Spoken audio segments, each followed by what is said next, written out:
वैद्यनाथ ज्योतिर्लिंग भारत में भगवान शिव के महान 12 ज्योतिर्लिंगों के पीछे की कहानी। रहस्यमय मंदिर, भारत के सबसे दिव्य और शक्तिशाली मंदिर। हिंदी विशेष कहानी एपिसोड 13। देश में 12 ज्योतिर्लिंग नामों में से एक अत्यधिक पूजनीय ज्योतिर्लिंग वैद्यनाथ या वैजीनाथ भी हिंदू धर्म के सती के 52 शक्तिपीठों में से एक है। 21 मंदिरों की उपस्थिति से सुशोभित यह मंदिर परिसर संथाल परगना प्रमंडल के देवघर में स्थित है।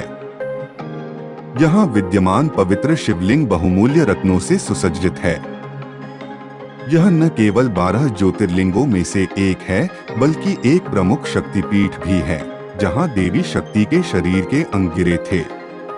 कहा जाता है कि मुगल शासन के दौरान अंबर के शासक राजा मान सिंह ने यहाँ एक तालाब बनवाया था, जिसे मानसरोवर के नाम से जाना जाता है। मंदिर का पिरामिडनुमा टॉवर 72 फीट ऊंचा है। चंद्रकांत मणि के नाम से जाना जाने वाला 8 पंखुड़ियों वाला कमल देखने में सबसे सुंदर दृश्य है। पौराणिक कथाओं में माना जाता है कि रावण वर्षों तक शिव का आदर करता था और उसने शिव को लंका में आमंत्रित किया था। शिव ने शिवलिंग के रूप में दर्शन दिए और रावण को आदेश दिया कि जब तक वह लंका न पहुंच जाए, उसे कहीं भी नीचे न रखना। यह भारत का एक लोकप्रिय ज्योतिर्लिंग है। विष्णु ने बीच में ही रावण को रोका और उसे कुछ समय के लिए शिवलिंग को शांत रखने के लिए प्रेरित किया। इस प्रकार रावण ने शिव की अवज्ञा की और तब से वह यहाँ देवघर में वैद्यनाथ के रूप में निवास करता है। श्रावण के महीने में यहाँ सबसे अधिक लोग आते हैं, क्योंकि लोगों का मानना है कि शिव के इस मंदिर की पूजा करने से उन्हें सभी दुखों से छुटकारा पाने और मोक्ष प्राप्त करने में मदद मिलेगी।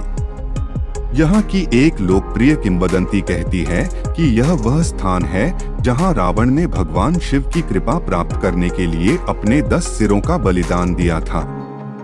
फिर भगवान शिव ने वैद्य, डॉक्टर की तरह काम करके सिरों को वापस जोड़ दिया और इस प्रकार इस स्थान का नाम वैद्यनाथ धाम रखा गया।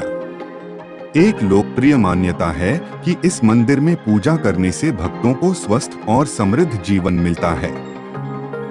मानसून के महीनों जुलाई और अगस्त के दौरान एक वार्षिक मेले में इस मंदिर में बहुत सारे भक्त आते हैं। कुल मिलाकर वैद्यनाथ ज्योतिर्लिंग शैवों के लिए एक पूजनीय तीर्थस्थल है और धार्मिक भक्तों और प्रकृति प्रेमियों दोनों को आकर्षित करता है। इसका ऐतिहासिक और आध्यात्मिक महत्व इसके सुरम्य स्थान के साथ मिलकर इसे भारत में एक अद्वितीय और पोषित पूजा स्थल बनाता है। पराली में महाशिवरात्रि, वैकुंठ चतुर्दशी और विजयादशमी के त्योहारों के दौरान बड़े उत्सव होते हैं। इन समारोहों में भाग लेने के लिए देश भर से तीर्थयात्री बड़ी संख्या में यहाँ एकत्रित होते हैं। पौराणिक कथा के अनुसार जब देवता और राक्षस दिव्य अमृत के लिए समुद्र मंथन कर रहे थे, तब अमृत और धन्वंतरी सहित 14 रत्न निकले और जैसे ही राक्षस अमृत हड़पने वाले थे, भगवान विष्णु धन्वंतरी और अमृत दोनों को लेने में कामयाब रहे और उन्हें एक शिवलिंग के अंदर छिपा दिया। जब राक्षसों ने लिंग को तोड़ने की कोशिश की, तो उसमें से एक तेज रोशनी निकली, जिससे राक्षस डर गए और भाग गए। तभी से इस स्थान को परली वैद्यनाथ के नाम से जाना जाने लगा। जैसा कि हम सभी जानते हैं कि किसी चीज का एक निश्चित अंत होता है, इसलिए हम भी उस चरण में ही हैं, क्योंकि हम ज्योतिर्लिंग कहानियों की इस श्रृंखला के अंतिम भाग में खड़े हैं।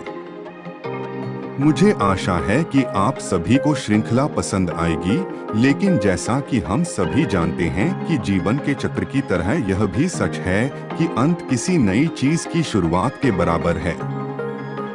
आइए हम सब जुड़े और कहानियों की एक और श्रृंखला पर आध्यात्मिक चर्चा में गोता लगाएं, जो आप सभी को महान भारतीय पौराणिक कथाओं की एक नई यात्रा पर ले जाएगी।